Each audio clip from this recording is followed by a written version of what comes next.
start with how an LLM actually works. Fundamentally, LLMs are predicting the next token. So when you ask it, the capital of France is, it's not working like a dictionary or a Google search. It's figuring out which of these, Paris, France, located the A, is the right thing. And so the model is sampling from this distribution. It looks at it and it gives Paris a 0.92 rating. That's the highest rating. That's the next token. Now, how does it decide amongst these? There's a temperature setting. So temperature sets how risky the pick is. It's not really retrieval, it's just a probability. That's the very first thing to understand about LLMs. And there's a couple of things I want you to understand beyond that. So temperature is one, right? Low temperature means it's gonna be safe and repeatable. High temperature means it's gonna be creative and varied. That's essentially the sampling dial. Then there's context window. Fundamentally, we need to understand that LLMs go through a training process, which is comprised of pre-training and post-training. And at that point, the weights are frozen. So once you actually get to a user querying, there's a certain context window that an LLM has access to. A lot of modern models, take Opus 4.8, has a 1 million token context window. This was made really popular by Gemini 2, which released with a 1 million context window nearly a year and a half ago. So within a context window, that is fundamentally on top of what the training data has that an LLM has access to. It defines the boundaries of what it's looking at. The final concept to really understand is hallucination. LLMs are doing that next token prediction that we just talked about. The capital of France is France, even gets a 0.02 probability rating. In order to reduce it from choosing the capital of France as France, we add in things like retrieval and tool calling. These prevent it from making confident decisions that are actually wrong. So that's the theory. Let me actually demo this for you live. All right.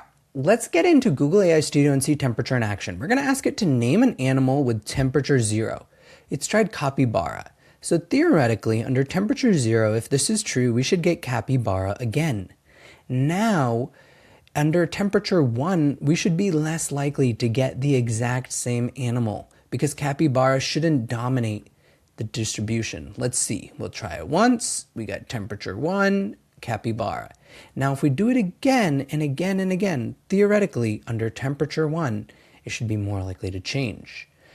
And if we go even further beyond temperature 1, all the way up to 2, here we see it's chosen axolotl. So what's happened? Let's demonstrate temperature in action by going ahead and looking at Google AI Studio. We're going to ask it to name an animal one word at temperature 0. It returns capybara both times. Interesting. Now, let's go ahead and look at the opposite end of the distribution where we ramp up the temperature to 2. We get capybara once, all right. Now let's see, do we get capybara again? Theoretically, this distribution should be more spread, and indeed it is. Now we get axolotl. This is the intuition you need to understand. At temperature equals 1, you sample from the model's native distribution. At temperature less than 1, you sharpen it. The top token's lead grows, and we saw capybara repeat. At temperature greater than 1, you flatten it. The gap between the favorite and the rest narrows, and so one time you actually get a non-deterministic response like axolotl. Another way to prevent hallucination, like we talked about, is adding tool calling. So a tool calling example might be grounding with Google search.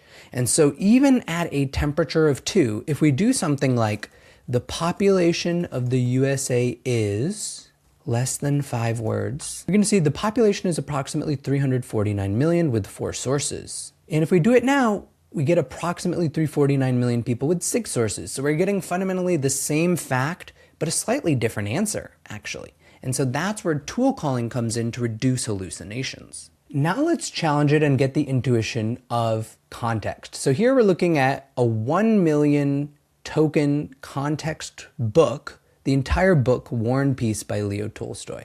If you paste this into here, what you're going to do is you're going to overload the context window. Finally, let's understand the power of context. So here we have an entire book, War and Peace by Leo Tolstoy.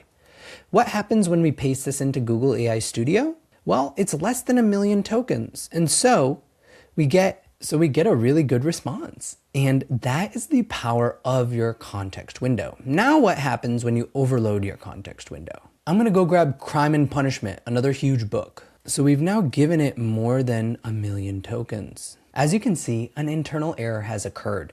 That's because we've overloaded the context window of the model. I hope you enjoyed that short clip. You can check out the full episode here.